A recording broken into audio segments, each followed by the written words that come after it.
Welcome, everybody. We're back with the rewatch. This is the penultimate rewatch. That, for those uninitiated, that means it's the one before the last. So this is part 5 of episode 8. We are joined this week with one of the OG White Cloaks, our Lady Brigitte Tryp Helion, and Lord Inquisitor Captain Dunn. Dunn, what's your title? Just let's settle this before we go any further. Lord Inquisitor Dunn. Lord Inquisitor Dunn. All right, great. So does that mean you have only the crossed crooks and no sunburst? What's the setup on the livery over there? I suppose so. I guess.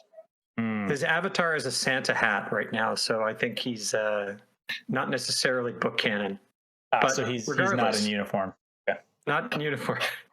Hey, it seems to have worked last time because most people stop watching us right about here. But like, share, subscribe, comment, because maybe we'll get a couple more boosters. Well, maybe we'll get to that 500 when we can start doing some interesting stuff.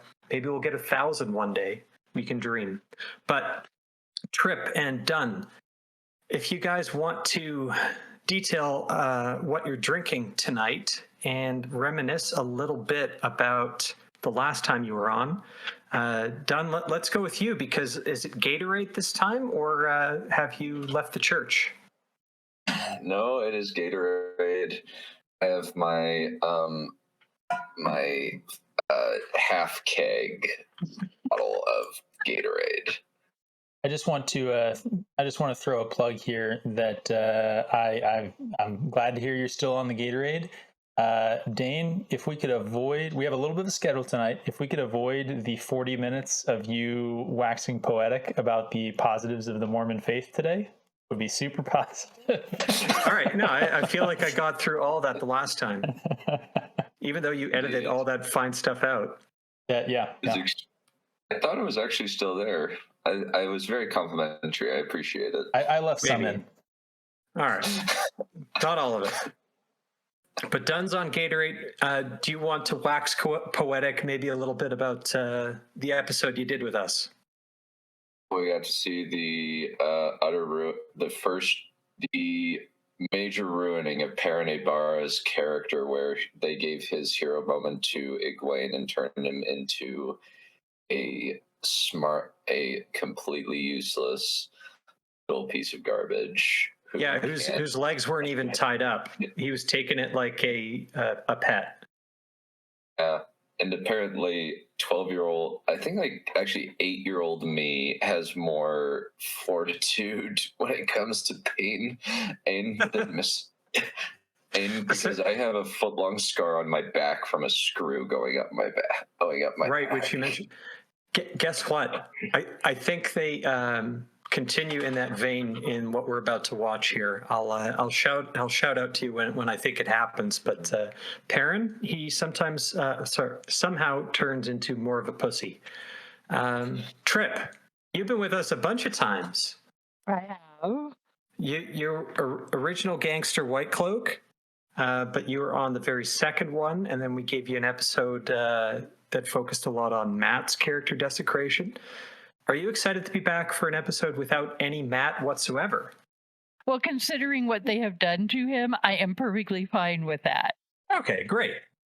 And what are you drinking tonight? Or are you, because you're in Colorado, are you not drinking at all and just on something else? Exactly right. Excellent. As usual, to be able to deal with you maniacs. On top of the show. Hey, what do you mean, you people? I think she means me because I drive her nuts. Excellent. All right, Alex, how was Sunday game day, bud? Are you feeling good and sauced, or how's it going on your end? Well, the Packers lost to the 1-6 Lions, and I drank all of my booze intended for this rewatch. So I am down to exactly 1 room temperature Busch Light. So this is going to be great. Wait, Didn't you have some Southern Comfort hidden in a closet somewhere? I did. Ew. Emphasis on past tense. Oh man, you depleted your emergency stores and didn't restock. That's a real rookie move there. But I'm surprised that the Lions won. I have never seen the Lions win ever. Me neither. That's the one thing I know about American football is that the Lions suck. Yep. Okay. Weird. Pips, are you back on the moonshine, buddy, or are you keeping it tame today? Because there's a lot in this that maybe you haven't seen. So I had a bottle of some good rye that was down below the 1/3 mark, and if you don't know this, a bottle of booze, if it gets down below the 1/3 mark, you have to finish it, otherwise it's going to go stale. So I have made myself a very healthy old fashioned out of some good high quality rye and maple syrup. Canadian, right? Like actual rye? It is a rye Texas straight bourbon. So it is not Canadian, but it is rye. All right. Well, I guess since it's the penultimate rewatch, if I haven't changed your mind by now, it's not going to happen. So I kept telling you, send me a bottle of Canadian rye and we'd give it a try. But you kept refusing to give me on you kept on saying that Canadian whiskeys were all trash. That too, but I mean, you apparently like that stuff. Jeez. All right. We'll settle it all. The dust will settle between season 1 and season 2. Hopefully that gets canceled. But if it doesn't, Then we'll you be guys stocked up. you could do a separate video on, the pluses and minuses of debating Canadian alcohol and American alcohol. This is why people tune into us. This is purely they don't want to see the show. I don't know if that's True. news That's for you. true. They That's true. really don't want to see this. They really like us yakking about anything but. And with that, should we go to the penetration of Agelmar again? Yeah, he gets pegged in the chest. That's one way of putting it sexually. Oh man, are we? Do we have Okay. comments? Do we have comments here on the opening frame, or do we want me to just play it along? And because this is a couple seconds before we ended the last one, so I can hit but play. What the fuck is that sword doing on the left there? Yeah. Yes, it got thrown because gravity, I suppose, and physics. Well, there's another problem here, which we talked about briefly. So that's a cavalry saber. Also, it is bared, right? So you're behind a wall working a crossbow and using it apparently like a pole arm or something like that as your secondary weapon. Unless, I don't know. Do we want to back it up 2 seconds and see if that's Agelmar's sword that he dropped? Do you think he drew his sword at like the last second and then he got impaled by the spear? All right, we're having to do it. This is an unauspicious start to the rewatch that we're already rewatch. But I do like that you up the gamma on all this, so we do see this shit a lot better. Yes. Okay. So now I don't up the gamma in post, so we can all see what the audience is going to see, and I'm going to play. A good question. It's very simple. Is Deadly's Warrior more practical than this show? Probably. I don't know what Deadliest Warrior is, but probably. Yeah. Okay, so he shot his crossbow, right, and he's going down for something. Pickaxe, trolley. Okay, there you go. At least he's got a pickaxe. It was on his head. It's his sword on his head. Man, okay, so it's his Oh, no, sword. okay, so he does draw it. Okay. All right, you know what? Hey, All right. CinemaSin will remove 1 CinemaSin, but we'll add 3 more for the fact that he recharged that crossbow in approximately 7 seconds. So. Question.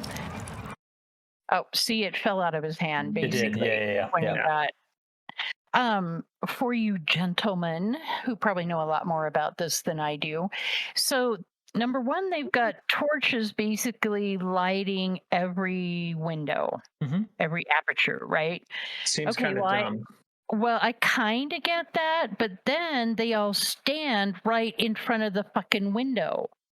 Yeah. So normally, if this was used in the correct manner, would you not have, a bowman, an archer there?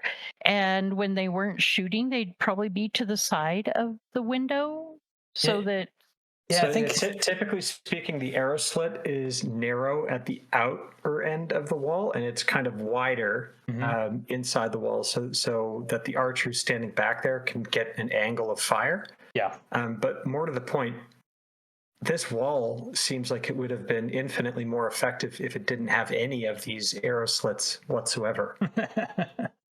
Right? Yes. If it was just walled up, if it was just walled up and they had nowhere to go, like, what's the problem with like dropping burning oil from the very top and lighting them on fire?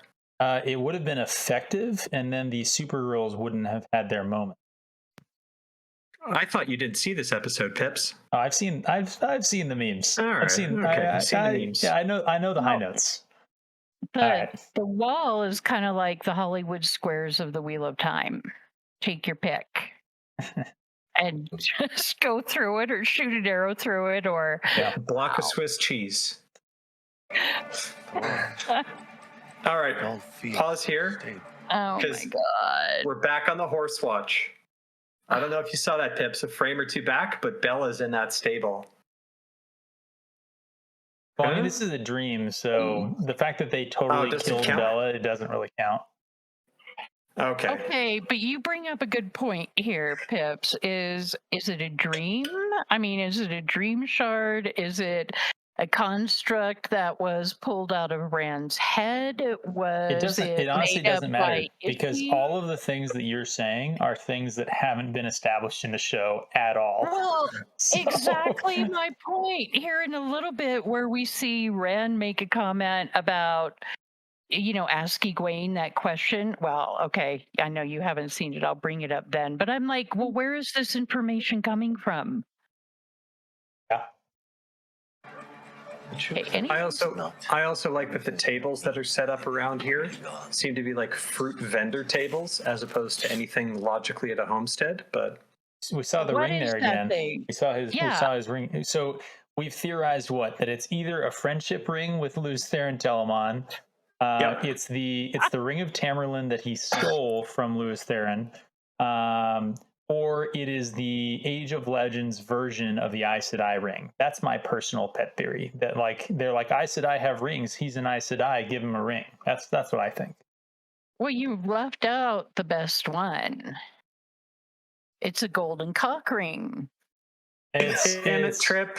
Tryp, come on, try and keep us from getting canceled 10 minutes into this thing, for crying out loud. Oh, pot kettle. no. Pot kettle, dude.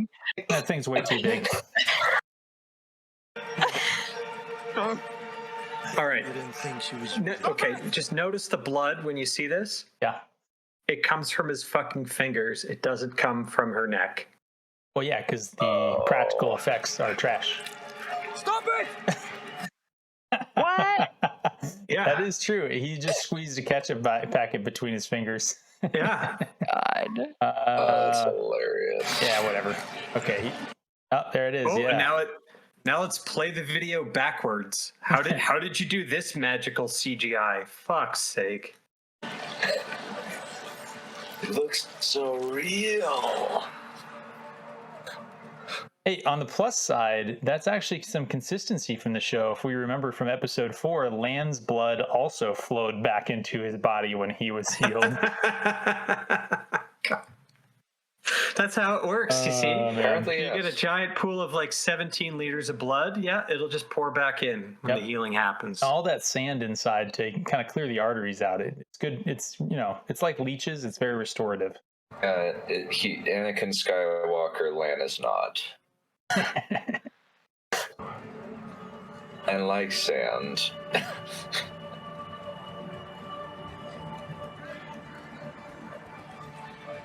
I like how this is the best acting we've seen from Egwene, and she's not moving, making emotional expressions, or talking. Yeah. Someone in the last video commented that crib looks like the exact same crib that they had inside the house. It probably is. Yeah, probably. More simple than I can't believe Rand caught Perrin disease. This is the best scene of these three because I don't think any one of them says a single thing here. Ishii is strutting though. Yeah. I just can't get over how stupid his costume. And Hey, Moraine's whole plan here is she just got fucking stilled or shielded or whatnot, and she's basically gonna hold a knife to Rand's throat. Whereas I think Alex, you pointed out, like, can't she just get trapped in weaves of air? Like, is this her plan, really? Or apparently the blood can just get channeled back into his neck. So it literally the scene before this and this scene removed the stakes, because we have been shown that Ishamael can do and undo this exact same thing on his own. He cuts Rand's throat. Oh, what are you gonna? Fuck yeah, exactly. all right, technical question. How am I gonna get out of this one? Wait, technical question. So, if we're assuming that it's a dream, either a dream shard or Teleran Riod, then can Ishi be in the dream and also out of the dream, walking around and talking and shit? That's a very good question, and I don't think so. But I don't. So I'm gonna use kind of my lore things here, but so if you're in the dream, you can channel spirit, but you can't channel other stuff. Yep. But a lot of the effects that you could show within a dream have more to do with your mental fortitude and your ability to determine what reality is and what you accept than channeling itself, right? That's how Perrin, spoilers, says, it's just a weave, right? He bends the stuff away from him because he can manipulate the reality around him. When Nynaeve gets the Adom around Moghedian, it's because she believes it's there, right? She's getting more experience at Teleran Riad, and it has nothing to do with channeling. Yeah, I think Ravine is the best example of that as well, where you can literally turn a person into a not person. Right. So there's a whole bunch of stuff about Teleran Riad, but what we just saw there, right, where Ishamael's got his cock ring on his hand. Thanks for that Tryp, by the way. And he cuts a gash in or a second vagina into Egwene's neck, right? It appears that that's actually channeling rather than him affecting reality. So I've honestly no idea what they're doing. It's not consistent. And anyone that gripes about the Eye of the World being confusing at the ending, or Robert Jordan was making up his magic system, no, it's like, if you read up about Dream Shards, Teleran Riad, skimming, and all the rest of the stuff that gets introduced later, and you get filled in by someone who knows the lore or what's said on the wikis or the guide, that Eye of the World ending absolutely makes sense. It makes infinitely more sense than this fucking nonsense that they're trying to pull right here. Yes. And with that, I'm going to drink some more. I think Tryp, you brought up a great question though, and I think all the points Dane made true. I think that the question you ask is one that clearly the people making this show never even thought to ask, which is hilarious given that they had allegedly multiple people who were writing the script who had read the series, as well as a paid lore expert. Like, ugh. And even in scene for people who wouldn't have that knowledge, right? That we do, like non-book readers, right? But even in scene for Rand to be in the dream, he's on the floor unconscious, right? So yeah. Yeah, so he could sort of mentally be in the dream, right? But the idea that Ishamael is walking around, talking, weaving, doing all of this stuff while also being, a part of Rand's dream. I mean, I suppose, there are limits to our knowledge within the world of the Wheel of Time, but certainly this would be a very large expansion of canon on the way that the dream works. I think as close as you get is where Egwene is in the world of dreams, but she's on horseback or whatever, riding through the waste. Yes. And that the Aiel wise women can do this too, where they're kind of semi-awake. And that's described as a very light sleep, like you're, So anyway, a great call up Tryp to bring that up. He shouldn't be able to be here and there. It's a very good point. No, he shouldn't. Gosh, that is such a terrible knife. All right, this is hilarious. Pause here. Oh yeah.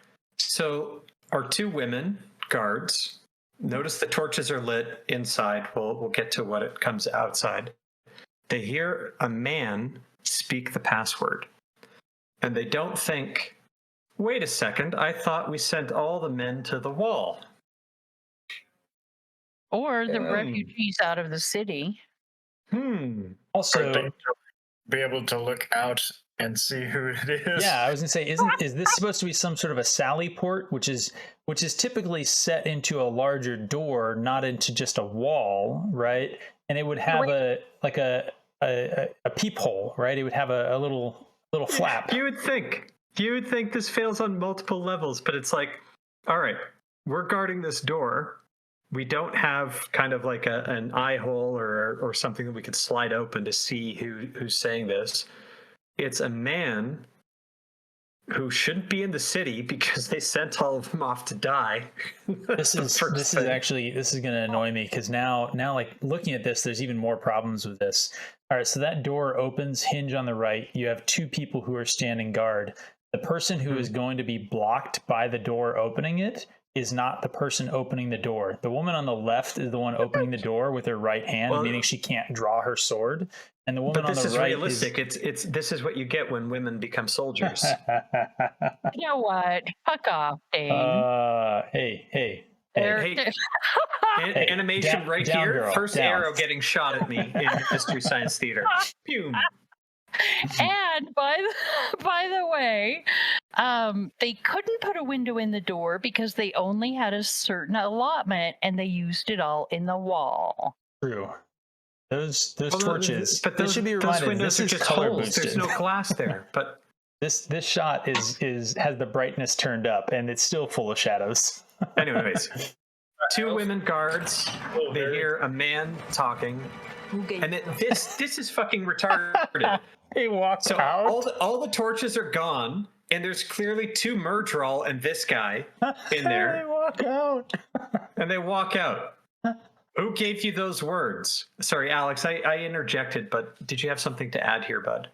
I was going to say, this is also very clearly the circular hallway that they walk down that is their only Feldara set. Yes. Oh, God. Oh, man. Seriously just walked out and just like decided to have a conversation with these two fades. Like that is a thing that they did. They're the worst guards ever. They still haven't drawn their weapons. Don't worry, Pips. Just wait what happens to them. Also, shout out to Pat and Fane for being so confident that these people were retarded. He felt totally comfortable having the fades out in the open. That was his plan. And although we already saw all the torches getting lit around the city, they apparently didn't light the torches right here where they were needed. So not only that, anywhere upon his travels into the city, so not only that, it should be reminded that they're inside that long hallway that Alex pointed out, like the one going to the sort of main gate where all the refugees are flowing. But apparently there's now a wall with a sally port in it that wasn't there in any of the previous shots, right? And also this shot right here, they're inside the city already. Mm-hmm. Yes. This isn't them getting into the city. This is them getting into the keep. So these two fades, we have to assume, probably once they're done here, are just going to go along the wall and just stab everybody in the back. Like that's, would be what they could do. Man, okay, sure, yeah. And just to remind readers, Feldara, they lit lamps everywhere.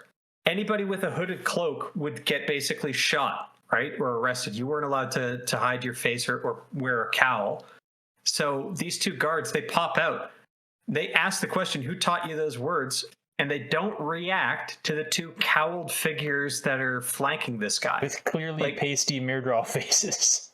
Well, only women could be this stupid. And Tryp is going to shoot me again. I was just going to say, Tryp, how do you feel about the representation that the show is providing here? Do you feel represented? Do you feel? Oh my God. Do I feel insulted and disgusted and completely dismayed? Yeah. Oh, so you're Well, represented in the same way that the rest of us are. Oh. Quality is beautiful. In Yep. Tryp's defense, these women were written by Rafe Judkins. Oh man. So yeah. And since we're not biologists, we can't determine whether he's male or female now, can we? They. And just wait, there's a line coming up about they that I will rage about. Anyways. Okay. Sure, let's do it.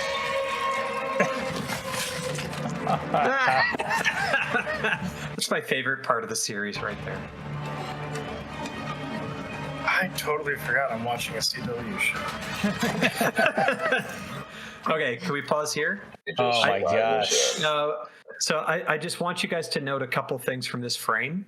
Right. First is how wide the opening is onto what gets revealed to be the Horn of Bloody Valere. It looks to be about a foot wide, right? Okay. So let's just remember that. So stupid. And then let's count the people in the room here, right? We've got Lord Yakota, we've got Uno, and we've got At Red least Shirt 3. 1, 2, and 3. At least So 3. it's five of them. In a previous shot, in a previous rewatch, had the 5 of these gold dress wearing Yes. Shinarans walking in here. So everybody's here, but it's 5 Shinarans, it's Loyal, and it's Perrin, and that opening is a foot wide.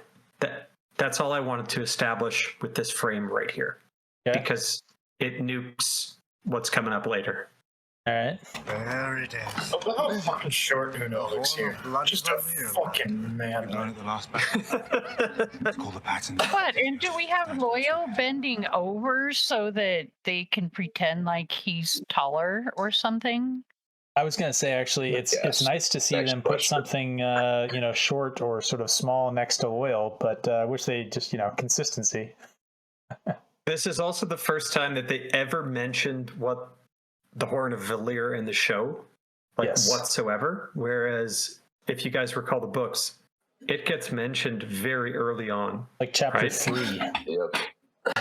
And most of Tom's stories in Berlon have to do with, adventurers hunting for the Horn of Valere.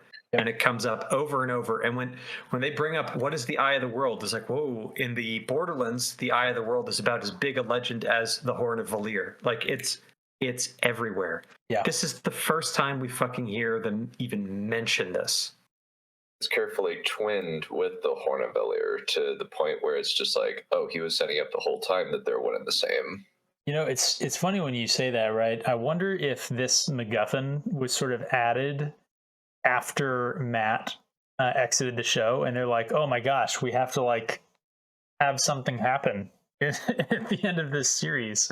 Because you're right, it was no setup, none at all. So do we think that this is them trying to patch a tire, or are they literally so incompetent that this was planned in the finale the entire time and they decided to never tell us about it? I lean towards option 2, incompetence. Being a rewrite, there isn't one option where it's either one is competent and one is incompetent. It's pick your flavor of incompetent. But the way that this is fucked up leads me to think that there was some serious rewriting going. Yeah. Okay. Yeah. All right, there's a non sequitur coming up. We're not going to use it. We're still calling those out. Right here. Let's hurry up and get it. We're not going to use it. That's not what parents said, buddy. That's this is just bad dialogue, right? Let's hurry up and get it. It's for the dragon. Yeah, he said something about roaring in the distance. We're not going to use it. It's for the dragon. But that's in response to let's get it. Right? That's just so again, bad dialogue, and then here coming up is a terrible use of the word they, which just shows that this fucking agenda infects everything in the next line, please. And then I'm just gonna without it they won't stand a Explode? chance. Without it, they won't stand a chance. You know it's fucking Rand. Rand left with Moraine already. You know it's a he. Why are you still saying they? 2020. How? Does this mean run? There must be 10,000, 20,000. How can you count that much, naive? Fuck this show. Experience, in combat. And I know you guys have already beat this up in the last one, but I just have to say, still, oh my God, why did they have them just standing out there in the middle of nowhere waiting for all the men to get killed? And then they decide to actually attempt something. I actually have an answer for this. Oh my God. So what? my answer is that because the person doing the sort of like, the blocking and like set design read the script and they knew that everyone in the keep and everyone at the wall gets killed. So obviously they needed to be not in those two places. Oh my God. This is almost as egregious as the whole Matt thing with me. Anyways, this is just so fucking bad. I wonder if the other women are all looking at Amelisa and saying, are we supposed to have armor right now? Do we need armor? Why are we We'll need standing? to conduct lightning. Fucking hell. There's a perfectly good wall behind us.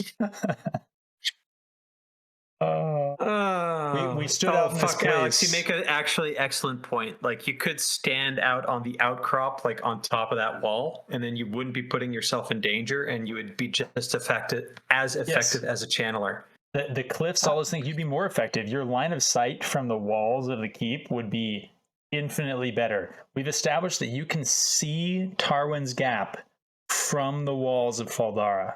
Oh my God. Another technical question. So when women form a circle, can they not basically initiate it and be prepared? They don't have to wait until like the very last second to do so? I mean, why weren't these women already linked and ready to channel? Well, none of them are well trained. So at least in this scene, Amelisa apparently is the only one with some tower training because she's got a accepted ring. Let's not get into, it's a ring without a gem. So that's what the accepted look like. So let's nuke a whole bunch of plot points for, Egwene and Nynaeve and Elaine and whatnot. But I don't think accepted. Well, maybe some of them learn how to link. I was going to say, I don't don't think they do. They might, but make one exception when the bubble of evil hits Saladar. Yeah, but you notice that they had to be told what to do. Exactly. But I don't know if that's novices or accepted. But with this, it's basically like, all right, she should have probably prepped them ahead of time that they were going to form a circle. They could have formed a circle well ahead of the Trollocs breaking through and forming a link. But the most egregious stuff comes up, which is basically it shows that linking can be very, very dangerous when the opposite is true. You cannot get burned out from a circle. You cannot be forced to draw more than you can handle by someone who's in control of a link like this. Yeah, which is why it's weaker than the sum of its parts, because there's a buffer essentially that no one is drawing their full strength. No one can. Yeah, but the show makes it seem more dangerous than channeling on your own, for crying out loud. Is there anyone that's about to maybe Leandrin burn out when they're not linked?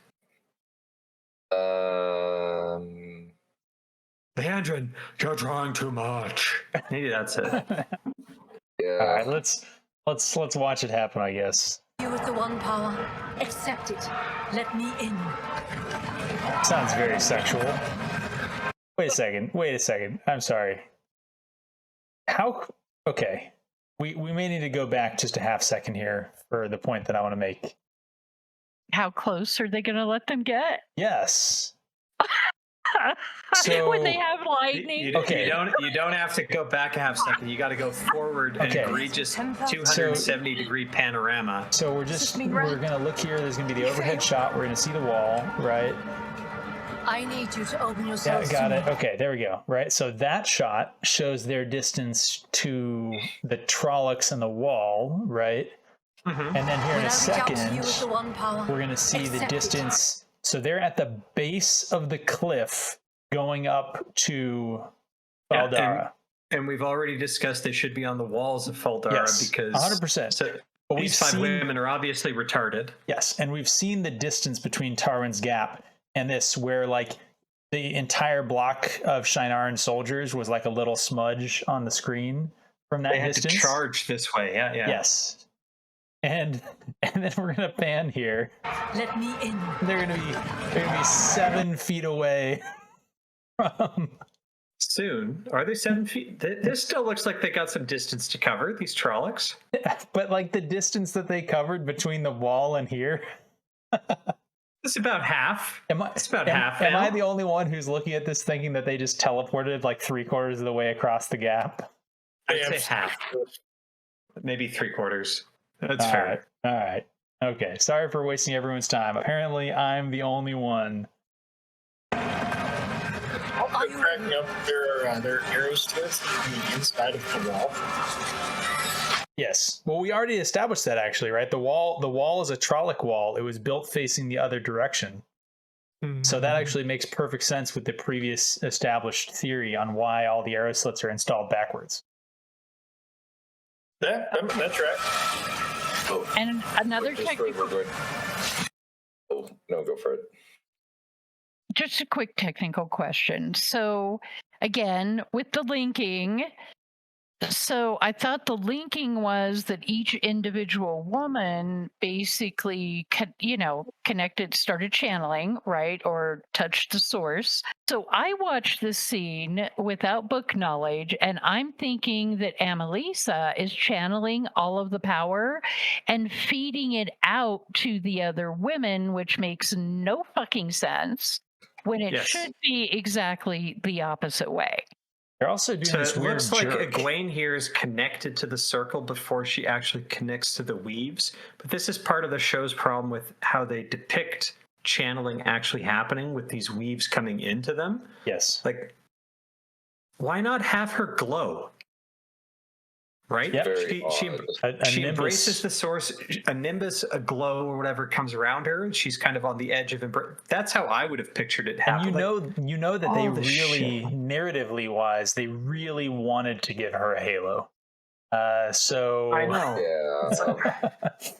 Yeah, it was important to their.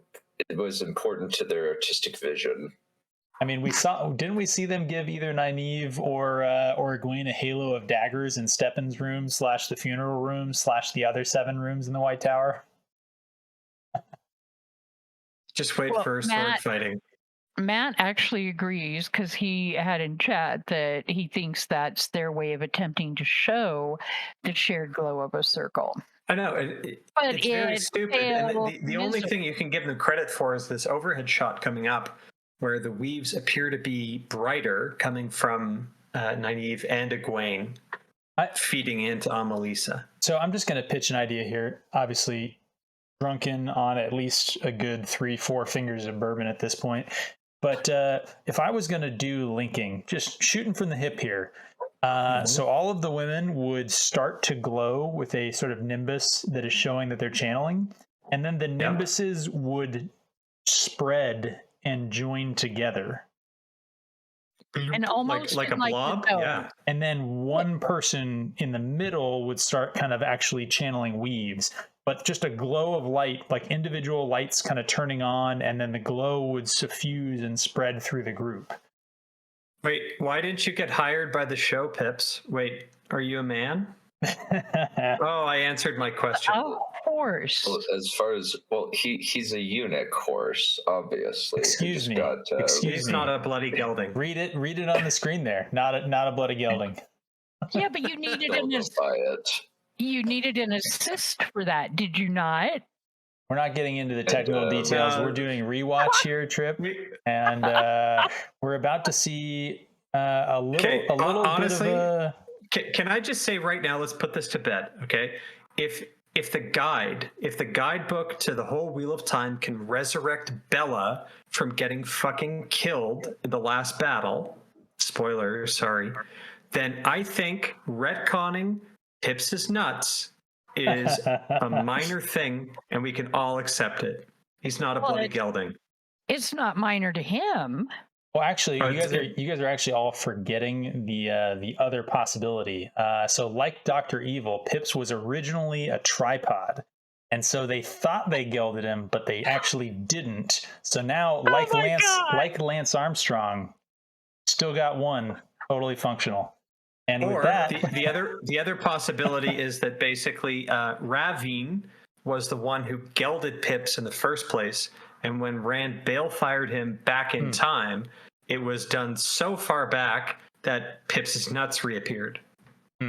These are all viable fan theories. And hey, in the chat, comment down below how you think it is has come to pass that Pips is both and is not a gelding. And let's play. He is both a gelding and not a gelding. It's Schrodinger's Pips. Schrodinger's balls. Oh God, here we go. So, all I have to say about this: imagine acting this without the CGI. In front of a and now green getting screen. the Tryp. She'll shoot some arrows at me. We'll just wait till we get to the belly dance bit where. oh God. Man, that armor's terrible. Everything about this is awful. Can we just play through this and talk over it? I think so. Well, wait. So that's right. That was originally man. I heard that. That was originally man's armor, right? We can't know that. Aldan was our biologist, and he's not here. Well, so how is it like? Is it made out of tin strips, and that's how they pressed it around to allow for her breasts? I mean, 100% looks like it's made out of foam or some other kind of LARPing-like material. But I mean, seriously, if that really was a suit of armor, it's not like it would suddenly grow tits, okay? Here, let's hit play and just look at the armor move as she sort of gyrates. That looks like tin foil. Yeah. If you were the director of this episode, Alex, what would be the direction you would give that would elicit this kind of bodily and facial reaction from these actors? This is one where I think you gotta take one on the chin here. You gotta pull everybody together, and you just give them a real honest. It would be for the best if you were to just disappear off this set. Like, you would do less damage to your career long term if you were to just leave right now. I know. Truly, that's probably what he said, kind of like on the side. But like the two nobody actresses, like nobody knows who they are. They aren't named characters. It's not like they're in the climax of the fucking season. But what do you tell them? Like, all right, how do you gesticulate? How do you acting direct the away team from Faldara Trek? Yeah. Okay. So you know how like in like old movies about like Baptist churches, people would like feel the spirit of God like running through them, and they'd like jive out like that, but like don't dance afterwards. Just kind of like stand there. That would be the game plan. I'm sorry. Andrew in the chat is right. Not Baptists, Pentecostals. Good distinction. Good distinction.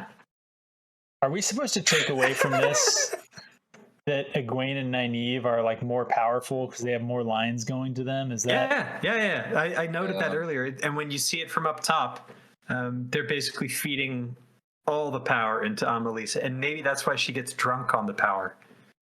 Who knows? But it's stupid. Okay, so serious question. Do you guys like or can accept the fact that they have the one power like coming from the heavens? It's weird. I hate it. The problem is like it's not consistent. Like, yeah. Sometimes it comes off from the side. Sometimes it comes from them. It comes out of the air. Like it's just It's become the Force, quite literally. Yeah. And the one power is everywhere. Right? So why would it need to basically be in some spindle that goes up? More to the point, count how many fucking lines are going off into infinity here. There's like 8, At least and there's 20. only 5 of them. I see 10. At least. But okay, I'm not counting the like wispy ones from the two nobodies. But like, I think that's what we're stupid. supposed to believe, though, that like, you know, one little tiny wispy one from the three women, and then Nynaeve and Egwene with their, you know, just angel wings of threads. I don't know. They get like 7 each. I think if you were going to depict channeling this way, it all should have come from the person, because you are channeling the threads and you're channeling the power through yourself. That's why you burn out. You become the conduit, right? So if they were going to do it this way, and I don't think they should have, because it looks like airbending, it looks terrible. But if they were going to do it this way, yeah, it shouldn't have stretched out from anywhere else. It should have come from you, in my opinion. Yeah, and in essence, like, I don't know if they were going for the whole chord thing that gets established with Rand at the end of the Eye of the World, right? You got Agenor, who's got a line to the Dark One, but also to the Eye of the World, and he severs that. Like, but that's not a connection to the true source, right? One is a connection to the Dark One. Similar when he severs the thing going to Ishamael, it's a connection to the Dark One, not the Eye of the World. It doesn't show up anywhere else, right? The only chords or the lines streaming off of the Forsaken that Rand's able to sever are either to a well, the source of one power that isn't the actual one power, or it's to the Dark One. It's not like this. This is not channeling mechanics. This is stupid. Well, par for the course for the show, they talked about how you need to fix Eye of the World because it had, you know, confusing aspects and things that didn't fit with the season or the series, all that other stuff, which is just frankly not correct if you've read the books, but whatever. But they pick the wrong things to decide to keep. So they keep Rand's terrible, unhealthy relationship with Egwene that really isn't an important plot point for the entire series and just leads to some of like the cringiest dialogue from the first 2 or 3 books. Mm-hmm. And then like never again is a thing. They keep that. In fact, they highlight it, they expand it, they include Perrin in it. And they keep the like threads connecting you off into nothingness while they just destroy the rest of the series.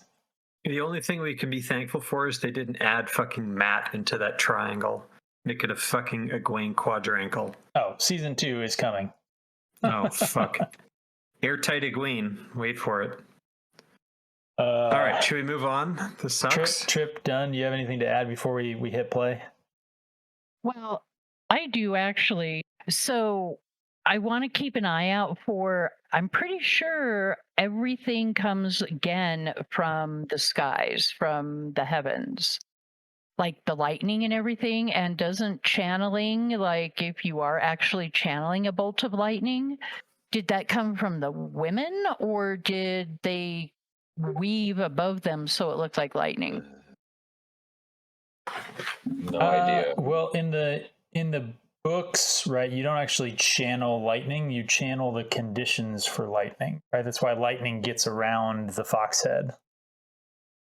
Yeah, there's Okay. also the element of it's a whole bunch of, I think it's air and fire, and you're just kind of mixing the things together, but you don't make electricity out of nothing.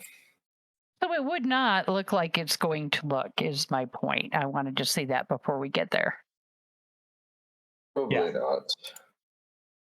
Yeah, I would agree with the idea that if they do what you're describing them as doing, then yeah, there's probably an element there, that's them getting it wrong. But like, you know, surprise, surprise. Par for the course. Ooh, the women were grunting. Do you guys see that? Gross. Okay, even with the up gamma, this 270-degree panorama shot of these stupid Trollocs running looks even fucking stupider. Like, okay, see, look how far away the Trollocs are Diablo. here versus how close they were in the other shot. Come on. I can't be the only one who is seeing the time jumps and like teleports that they're doing here. Yeah, fucking edited. We've established this. You see all fair of enough. Feldar here. You see the one bridge that they have that's not a drawbridge and can't burn down. It's on the fucking south side of the fucking city. And wait. Okay. Why even have a why build your city there and not in Tarwin's Gap? Like, what's the big advantage? Like, Well, it's because if Well- you built something in the gap there, you could have rocks rolled down on top of it. Wait, never mind. Okay, so Careful Rogue has a question. Why do the Trollocs have torches? And That's a maybe very- that's oh my fucking legitimate or god! not. You know, that's such a good point. Because they can see in darkness, like, better than a fucking cat. Like, that's one of the first things that gets established about them. Like, they can see in darkness. Bright light blinds them. Well, it's because if you imagine this scene without my sort of, gamma push, then how would you even see the Trollocs? You can barely see them now with the stupid torchlight. Competent filmmakers? I don't know.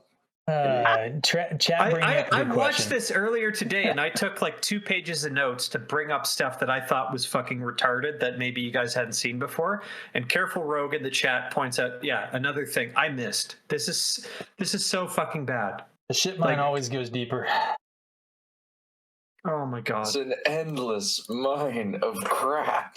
Yes. It never stops. It never stops. All right, pause. Damn it. Walks away. Okay, so you guys saw that a moment ago? Am I supposed to try and pause on that overhead shot of the? Yeah, because I noted we established earlier that they had already pulled that slab of rock at least a foot out, right there, and now they just got their shot order wrong again. Again. They can't help themselves. It's like they didn't storyboard this freaking show. They open it up. What is that? It's the Horn of Valere, and now they're basically pulling it open again for some fucking reason. How do people defend this show? This is literally Because they have standards as low as Carlsbad Caverns, possibly lower. It gets worse. I just don't understand how you can be like, yeah, these things that like would get you a failing grade in like freshman year of film school. Totally fine for $150 million production. Like, What's the description of the box the Horn of Valere is in the books? I don't think it's intricate. It's huge. It It requires loyal to pick up. It is Intricately not works. basically a suitcase. yeah, intricately worked with gold and silver. Yeah. Yeah, what they end up pulling out, basically, that's not like any musical instrument case that I ever saw. It's probably like the world's tiniest horn. Maybe it's the world's tiniest violin. Maybe we can play it when the show gets canceled. Fuck them. Oh. Anyways, so this is clearly them opening up the same hole again 5 minutes later, although maybe it was only a minute and we just talked too long. Mhm. You know what? Who's in this shot? Who is in this shot? Looks like Perrin and Yokota. Yeah, it could be maybe. No, it's got sleeves, so it's not Uno. It's Loyal, it's Perrin, and it's one of these guys. And when we cut to the next frame, we'll see who else is in the room. Well, and what if We're they not cut. decide to have it not be a horn? So there's Uno, Yep. who's standing away. There's Pat and Fane in the hallway, and there's nobody else in this room. So overhead, we just saw a guy in Shinaran costume right beside Pern, pulling the thing away. We saw Loyal somewhere else. Then Uno teleports to the other side, and probably not Uno because he had sleeves. And then he sees Pat and Fane. And then if we roll from here, I don't think we see any other Shinaran. Uno, Perrin, Axe, nobody. Done. That axe looks like crap. Was by that the way. supposed to I hate be an the design of axe? That axe. Who It looks knows? so Here, let's- bad. My only point there is there were 4 other Shinarans that were there digging up the Horn of Valere. They were missing. They're not here anywhere. Please tell me that this is the axe that we're supposed to believe that Perrin like contemplates. Spoilers. Pips, I have fantastic news for you. That is indeed the axe. Oh yes, so good. It's so good. You're gonna coom? Ow! Like that looks like a pole arm. Like, That is not the proper design for an axe. The balance is awful. It's not even a halberd. It's not even as long as the fucking like the saber next to it. Like, what is with these weapons? It's like they decided to find some Czech guy and be like, "Hey, can you make us weapons that don't work?" And the Czech guy was like, "Oh, we've got lots of those in the Czech Republic." honestly, this would be better if the head was just flipped around. Then at least it would be like a dumb bearded axe. But like, there's no. I don't think there's an analog for this as a weapon. That's like they took a scythe blade and they attached it on the wrong point. Like, It also looks like 1 or 2 strikes with it, and pretty much it would come right off the pole. yes, Steppen's axes were better than this, and we talked about how shit those were. Keeps getting worse. Okay, Yokota and the 3 others are missing, and Perrin goes to chase Padden Fane. Oh, Great writing. Oh, Okay. I'm back. No. the freeze is still going. Of everything. And what is this? Is this supposed to be the flame in the void. Yeah, until here where it makes no sense. Where the Shamael says, "Turn it all into want." That's not how the flame in the void works, you dumb fucking specter. So we're having a Shamael teach Rand to channel. Is that what's happening? No, the Incorrectly. flame. Yeah, and the flame in the void, and they can just fuck off. Also, the one where Padden Fane correctly diagnoses that Rand is a woman, right? And tries to teach him how to use the woman's half of the one power. Oh, that's coming up. I have comments there. Oh man, this is bad. Okay, sure. Turn it all into one. Yeah, I want this to end. That little girl so much. You want that little girl so much. This is so creepy coming from Hollywood that I'm just going to leave it there. Yeah. Bunch of pedophiles and rapists in there. Okay, can I point out that Rand has fewer threads of the power going to him than Nynaeve and Egwene did in the previous? It's obviously not as strong. He's literally just weaker than they are. Oh, it's so good. It's so good. That's why. White. Release everything. Also, yeah, where's the taint? Now release everything into that little girl. Oh, fucking pedos. Is that kind of like the vinegar strokes? Are we doing that as the thumbnail again? I'm not going to do a thumbnail with the baby. And where is the raging river? Well, I guess if he was channeling pure, then maybe he wouldn't have. The taint's getting in there. Yeah, because he touched it, so it made it tainted. To know what is just to do. To break the chains or to strengthen them. Hey, wait a second. I thought Moraine knew exactly what his fucking plan was. So what are we supposed The logical consistency doesn't survive more than 5 minutes on this show in terms of its own runtime. What is So Moraine basically- doing there? Like, He's threatening to kill him, even though Shamael, based on what he has done just now, could easily just turn her into a wet, blubbery pile on the ground. well, Why hasn't he? That's what she should be thinking. also there's the problem of so she's like kind of cutting his throat. Like, what? And why does she need to draw blood to make the threat evident? That's what I mean. Is she kind of sawing back and forth gently, like she's not committed to it, but like she's gonna? No idea. Oh god. Wow. All right. So confirmed though, that's 1, 2, 3, 4, 5, 6, 7 lines going into Nynaeve. Rand had maybe 3 or 4 in the previous. So Egwene's got like at least 5, and these two nobodies maybe they got half of one between the two of them.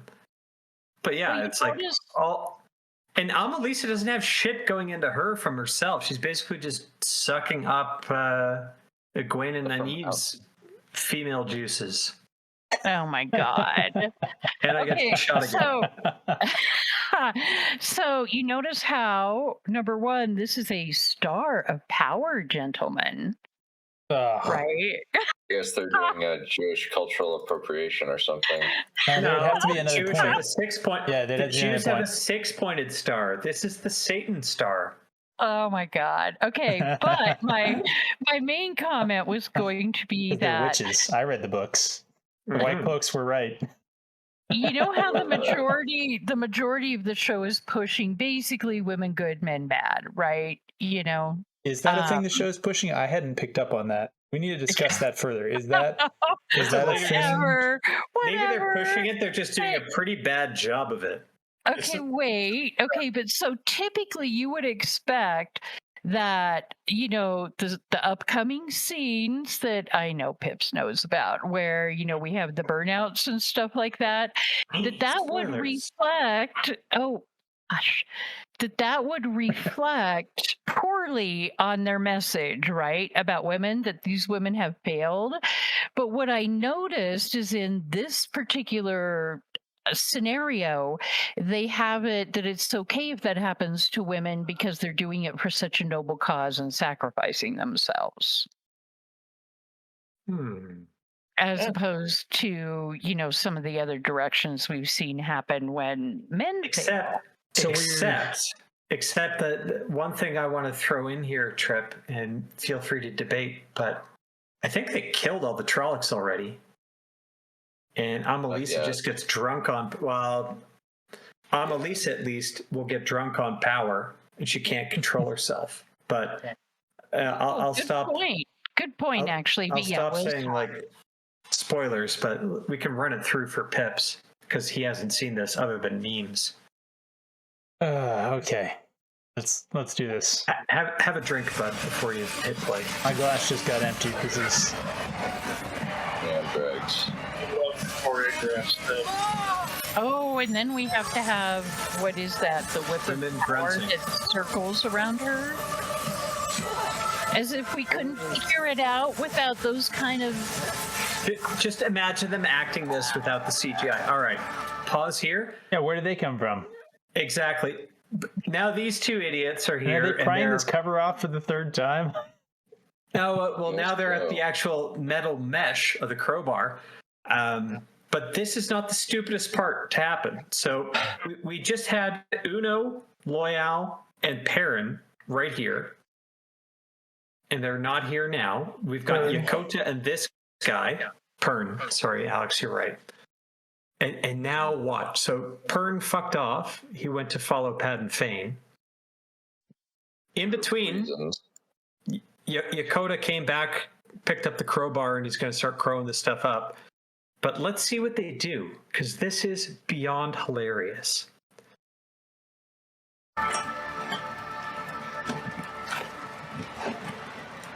Oh, I've got the horn of Valere. And it's not heavy. Let's just leave it there on the fucking step. We just got it. We heard something, and now we're leaving. You know what this is like? You know, what the fuck did I just watch? You know, in A New Hope. You have a nuke.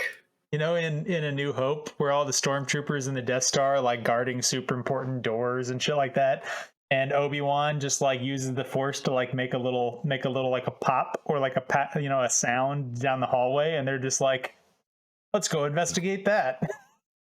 So, just have we talked about yet how utterly stupid it is that the Shinarns just had the Horn of Valere under the frickin' throne the whole time? They never used it. And they never used it to save Malkir. Basically, Shinar as a whole, an entire culture has been assassinated. It does really make you wonder, like, how long have they had it for? Because, like, So the last great hunt was called like 300-400 years ago, right? So, And then the Trolloc Wars and like several other things that happened where like you would. so allow me to interject.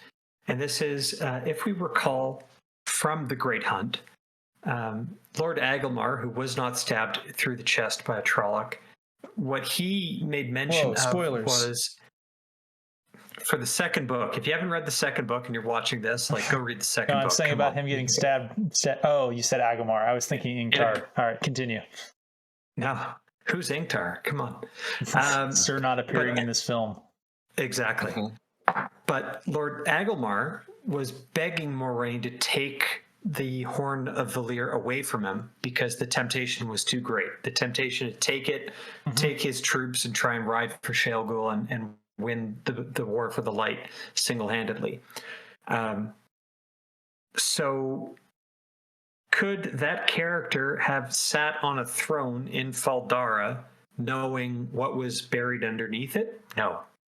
It's completely wrong. And here's the other thing. If what the show establishes in an earlier scene being that the horn is for the dragon and the dragon alone, i.e., we can't blow it like he needs to blow it. Sorry for the sexual pun there, but get your minds out of the gutter. I know you're watching us, but seriously, sometimes we can look at the stars. If the Horn of Valere is only an item that can be activated by the Dragon Reborn, then why the fuck would there be hunts for the horn? And I know the show doesn't establish that, but in terms of a mythos, like people are trying to find it in order to use it or find it for glory or whatnot. But if everyone knows this is only an item that can be used by the dragon, then it should be more like a thing like Kalendor as opposed to something any Joe Schmo could try and hunt for, right? And it's the unreliable narrator, Dane, obviously. Yeah, the idea that nobody would have blown that horn in 3,000 years or so to save Malkir, perhaps, even when it was being overrun by the Blight, or during the Trolloc Wars, or during the wars with Arthur Hawkwing. It's Matt's insight at the end of the Great Hunt. It's like, we know it has to be blown at the last battle, but there's nothing that says it can't be blown before that. Matt's not the first person to get that idea. Well, and as Matt, go for it. I was just going to say, as Matt says in chat, it's even worse because show Agelmar would have been much more tempted than book Agelmar. Yeah. To blow the horn where it was. Kind of an element of self-aware Boromir going on with Agelmar in the book, where he says, "No, get the drug away from me. I would use it, but I would use it too early and for my own ends." Yeah, I don't know. All right. All right, carry on. This scene sucks.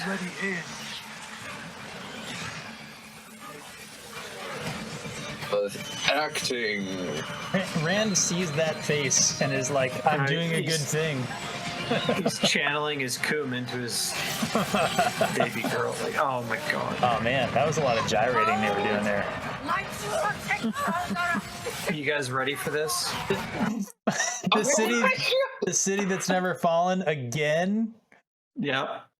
Oh wait, now we have the weaves coming down from the. I gotta stop looking at that. 1, 2, 3, 4, 5, 6, 7, 8, 9, 10. There's 10 of them, but basically most of them seem to be going into Egwene and Nynaeve. Yeah. Well, Yeah. if It's it like wasn't, one going into Amalisa, one going into the one to the right of Amalisa, and then the dying chick on her knees has got nothing. Yeah. well, and this shot.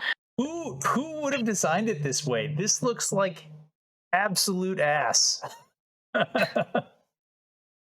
Do you guys remember when we saw the leaked clips from this before this episode aired? They showed like 5 people standing in like the field, right? Like just this shot. Yeah, and we thought the 5-headed dragon thing was true. Yeah.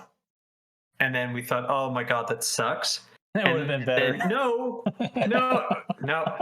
This is worse. This is worse than the 5-headed dragon. Right? This is basically taking Rand's power moment. He's not even involved in it whatsoever. And instead, 3 of the 5 are Amelisa, extra 1, and extra 2. I agree. Yeah. This is worse than the 5-headed dragon would have been. At least the 5-headed dragon has a connection to all 5 characters, rather than just 3 randos and Egwene and Nynaeve. Yes. Ugh. Oh my god. See, it's like some Power Ranger fucking shit or something. I don't know. We shoot it up into the heavens and it comes They're just back. exploding. Yes. Wait, And did you go the back, or lightning- are we seeing this exact same shot? It's for a showing it second time? again. It's showing it again. It's the shock. See the lightning coming The down. shock. The from shockwave. heaven. The shockwave that blew them all apart didn't get them all. Well, they kept charging.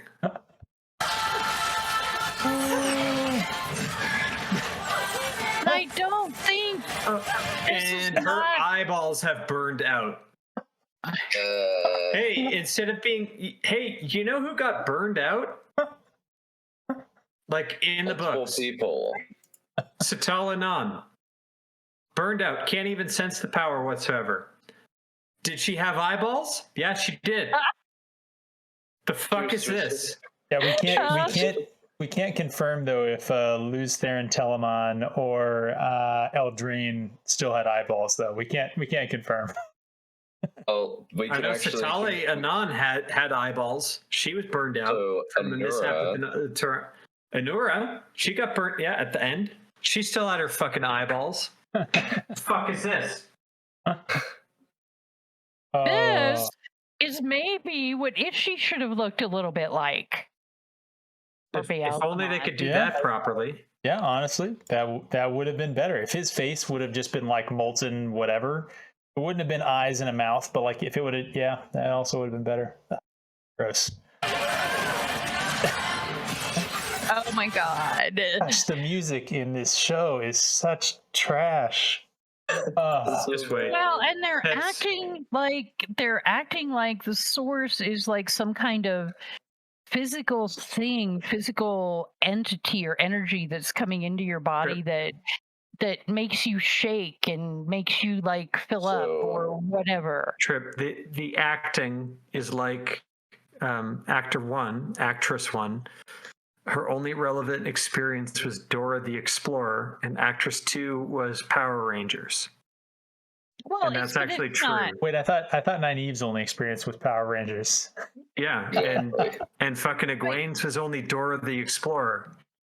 Yeah, but you can't.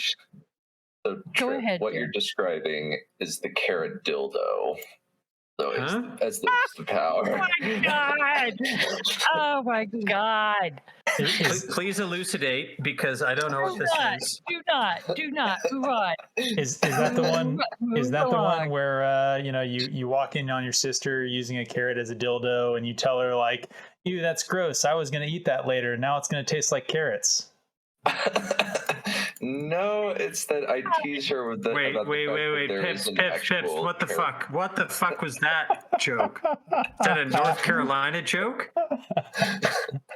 No, it's it's actually more interesting. I just threatened her with a carrot, and then I sent her an image of a carrot vibrator. All right, we're gonna hit play. All right, let's move on. Maybe we'll fix this in post with flaming.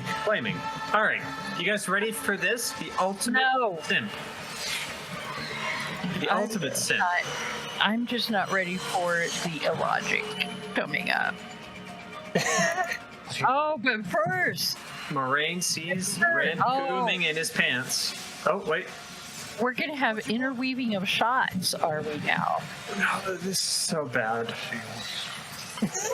What about Egwene's career choices? Thank you, Wheel of Prime, for making this all about that.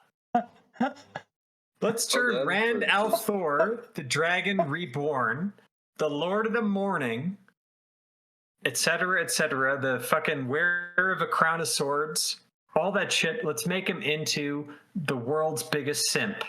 Oh wait. Thank you this for is- deconstructing my favorite fucking series of all time, Rafe Judkins, Get AIDS and Die. Sorry, go ahead, Tryp.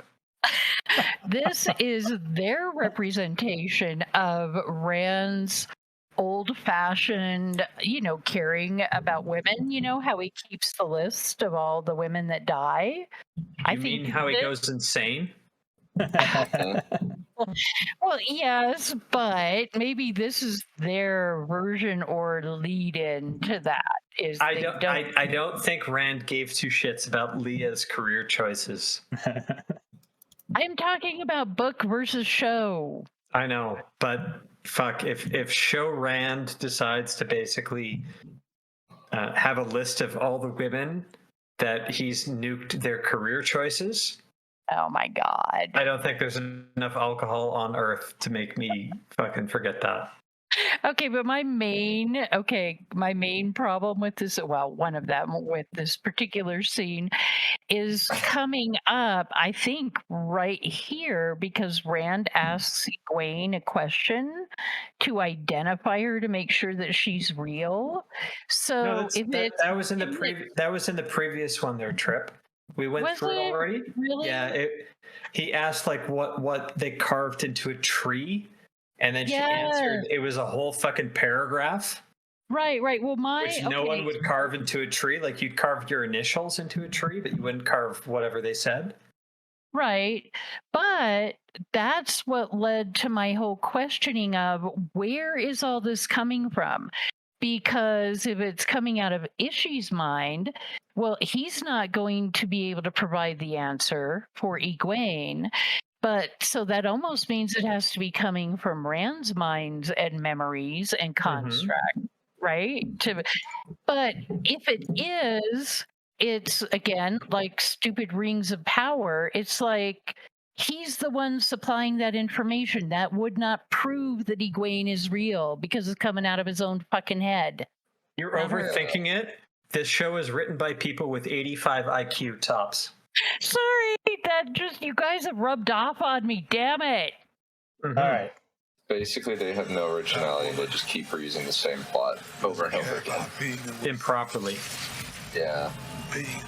But being an Aes Sedai, that's not the woman I love. That might be the most wait. manly thing he's ever done. He just stood up. Yeah, but standing up maybe, but in the context of being a simp, it's not really. Sure, true. And how is he doing that again? Sorry. He's basically refusing Ishamael's dream because he would not want an Egwene that gave up on her career choice. Wait, the thing they just did makes it look like that this is all two alternate realities taking place in the same space. Well, they had a gurney of on like a circular track camera, and they had to use it again. So that's why you saw the kind of circular camera vision over and over. I just like how even in the climactic scene of Rand doing this just garbage, half of the shots of the rotation were still rotating around Egwene. Oh, she's literally frozen and making no dialogue, and it was still panning in a circle around her instead of him. Oh man. Is this the stopping point? Are we? So no, we got a little bit more to go. All right. A little bit more. Okay, so notice he smiled there. Yes. Yeah. And notice that the seal on the fucking ground cracked. Yes. And notice Moraine just asked what happened when she saw fucking everything, and it was her plan all along. We now have stupid. perfection, and this is maybe the most based messaging that this show has ever had. But Rand simped so hard he unleashed the literal devil. Well, I think Alex is onto something here. The moral of this story is don't be a simp. Yeah, if you be a simp, you will accidentally unleash evil. It's an important lesson. My God. Yeah, literally, which is literally Sam Winchester's story in season 3 of Supernatural. Well, that is No one definitely a watches better Supernatural, series. done. No one's ever watched that show. It's a way better series than this series. It goes without saying. Yeah, after all this buildup and 3,000 years, and everybody's terrified of this, and poof, that's all it took to kill the Dark One. Yeah, okay. Like that she would believe this even for a moment. All right, you guys ready for more Perrin deconstruction? Oh, No. we're getting all the way through this scene too? Oh my gosh. Oh yeah, in a little bit. Apparently, gravity is still pulling his mouth down. Yep. But wait. Ah, a bat! Oh, catch him, Terry! Catch him, Terry! Got a bat! Oh! Fucking pussy. All right. Pause here. Nice. Synchronization really Those are dead. You're dead, man. Oh, okay. You're now no longer alive. So there's a loyal, dead. I just want to pan. Two Shinarans. We're gonna get a close up dead of from Loyal, Fates. right? Yeah, that's coming up. Yeah, don't worry. okay. We're gonna get through all this. But Hey, it's yeah. more about we got to count the Shinarans that are dead. So these two that are dead here, nondescript. We don't know who they are. 3, yeah. No, there's 2 that we can see. I don't think Loyal is getting stabbed by Padden Fane by the fucking Shattered Logoth dagger. Yeah. Yeah, so bear that in mind. I don't think that the one that we see there between the two Murdral is the one that the one on the right just killed based on where he was facing and how he did his swipe. So I expect there should be a third one next to his feet. Good to add to my argument that will come up. So let's continue on from this. There. Oh, you got to go back one frame, dude. Oh, come on.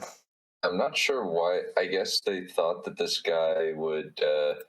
Ahead a couple of This is literally is a half second of playback. I know, but get ready to pause within a half second because there's this guy, but there's a guy to the top right that I think is Uno based on his blonde fucking hair. Did you guys see that? I saw it. I don't think I can catch that frame on the playback, but I saw it. But if we accept it, we had an old guy with a beard and we had a blonde guy with a ponytail. They're fucking dead. Yeah. Then clearly Lord Yakota here, he's fucking dead. And from this, there's Loyal getting stabbed with the dagger. He's fucking dead. Here's Padden Fane. Is that the shot? All I'm saying here is everybody's fucking dead. There are 5 Shinarans tasked with digging this stuff up. Perrin and Loyal came to help out. Loyal and the 5 Shinarans. That dagger is definitely surrounded by blood straight into his heart. There's no book getting stabbed there. I'm sorry. He's fucking dead. It's gonna be like the Chamber of Secrets. That's all the ink from the book. No. Oh, fuck off, Pips. You know what? Better movies. I didn't even like Harry Potter that much. He double stabbed him. Okay, here we've got 3 dead Shinarans. One at the bottom left or bottom right, sorry, is Lord Yakota, and then we got 2 randos above, but we don't see the grizzled old guy and we don't see Uno. And the whole reason I'm going here is we know Uno is back in season 2 because he's in several shots. Yeah, that's no he's protected by a book or anything. I think we're gonna have one of the women heals him. Well, here we go. We got some more women to die in their surprisingly dangerous link. I can't stop. This chick's face is already melting. But I say we play through this, and then we're going to get Tryp's insights onto one of the most profound lines of dialogue ever written. Yeah, that they had earlier, like in ep 1 or 2. I'll play it. Just bring it full circle. It's what we all want to know. But let's get to that. Let's get to that before. What the fuck is this? You're gonna kill us! Shut up. What is it?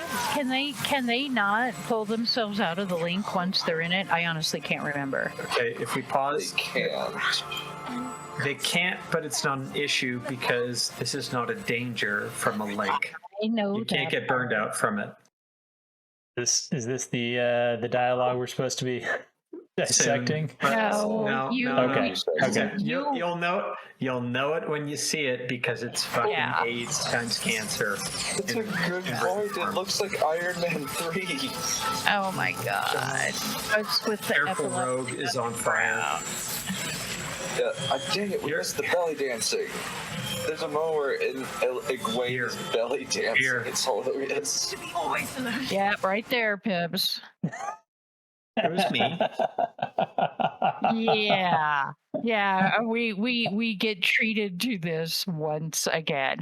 The funny thing is, when I saw that, I knew that's what Dane was referencing. So, I think my it's so profound. It's so profound. Oh my god.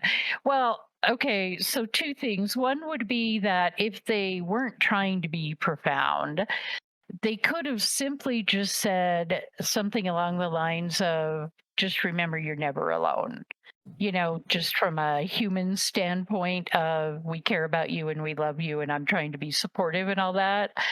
But if they still wanted to try to be profound, why can't they just be like, to be human is to be always alone and never alone, if you want to try to go there? Because it's just being a woman is better than fake. being human.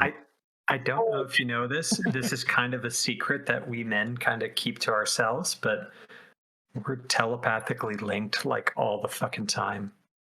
My God. I don't know if you didn't know this, but it's like us dudes, like we can talk to each other from like fucking miles away. So, And you're so still oblivious. Oblivious. Only because we want you to be. Is this the end of the episode? It's like so seconds. soon. We're gonna end it on. Well, you'll see it. It's because it's fucking funny. If you want to play it forward, go nuts. Like, and you'll tell when. Feel your brain. And know that we all stood before you. We all. It's still funnier coming up.